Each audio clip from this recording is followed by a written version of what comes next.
Hey guys, how's it going? Today we are talking text animation.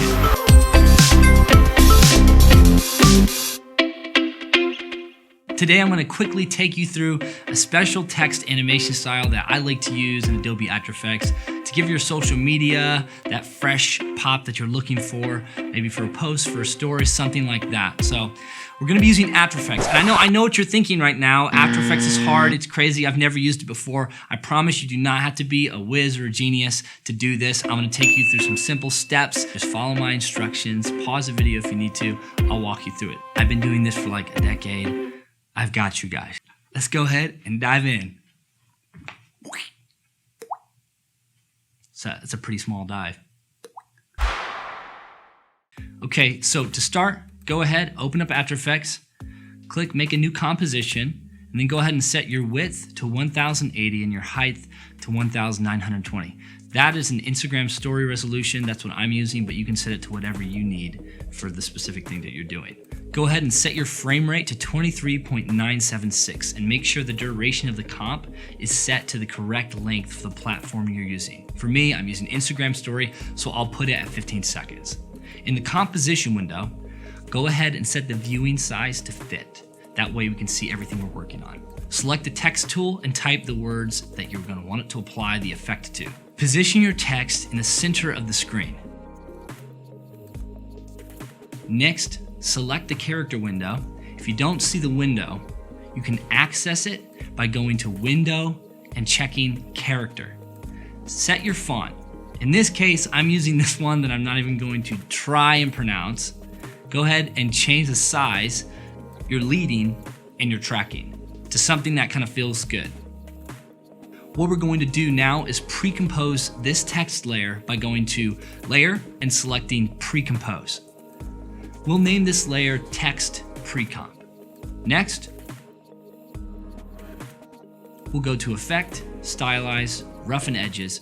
This plugin gives the font a more organic, rustic feel. So set the border to 2.70 and the edge sharpness to 3 and the scale to 20.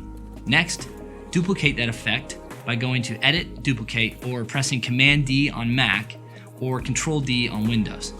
Change this one to Rusty and set the scale to 11 and the border to 1. And if you turn the effect on and off, you can kind of see what's happening to the text. See, you guys are getting it. You're halfway there, good job. Let's jump back in. Next, go to Effect, Distort, Turbulent, Displace. This is going to be a plugin that gives the text a little bit of movement and animation. So once clicking this, you can already see what's happening to the text. We just want this to happen on a much smaller scale. So change the amount to 9 and the scale to 15. Don't let this next part scare you, okay? It's super simple, okay? Twirl down the evolution options, option click or alt click the stopwatch. This is going to bring up a text field where you're going to type time times 3. Congratulations, you're a coder. Look at you guys excelling. Essentially, all this means is that the text is going to change shape 3 times in a 1 second period. Super simple, okay?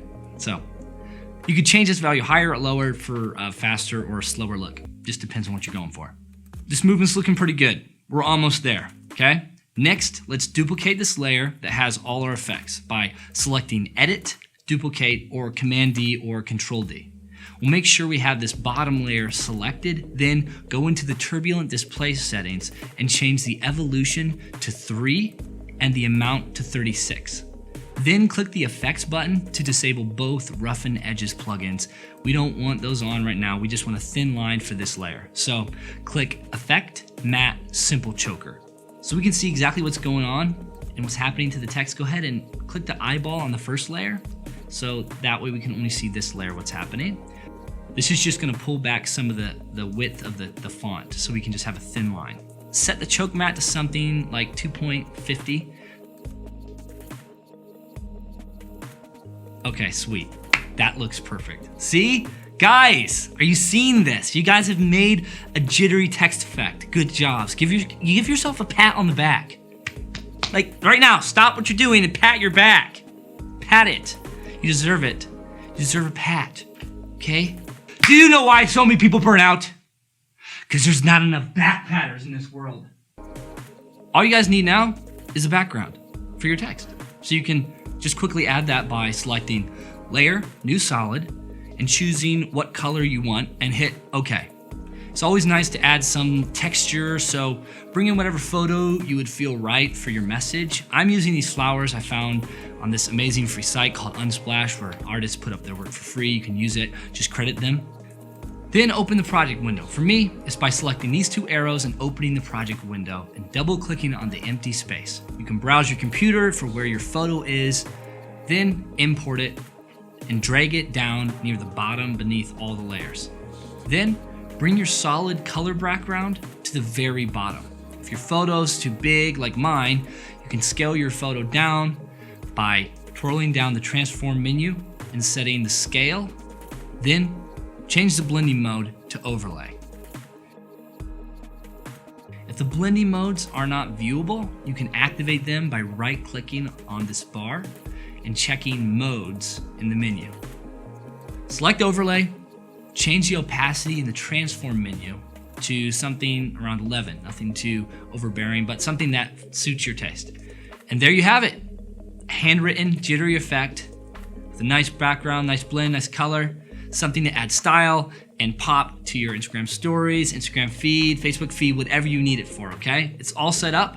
So now that it's all set up, what's awesome about this effect, you can just go into your text pre-comp, change out the text, and it's going to automatically update your effect to whatever words are in the composition, like that. You can add a new quote, add some new words, add a new message, whatever it is, like that. You can change the background color, change the texture, swap it up. This is a good template now that you can use for, a couple weeks. You can change the color out and the background out to bring some variety and you can do like multiple things to it. So when you're ready to upload and you're ready to put it up online, you're gonna need to export the video. So while your composition is selected, go to Composition, Add to Adobe Media Encoder Queue. Then select the video export setting. Change it to H.264. Set the output where you want it to go and hit the green play button. And voila, there it is, your beautiful trendy post awaiting postage to the socials. Good job, guys. You made it through, congratulations. If you made it to the end, go ahead and comment, I made it, okay? If this video was helpful also, just comment super helpful, or if it wasn't helpful at all, comment not helpful at all, although that will hurt my feelings, okay? Maybe there's something else that you were wondering on how to do, you couldn't figure out on After Effects or something like that, just that has to do with any kind of animation thing. Go ahead and put it in the comments. I'll see if I can answer it or put a video out about it. Also, if you enjoyed some of the content on here, go ahead and subscribe for more things like this. Until next time, guys, peace out.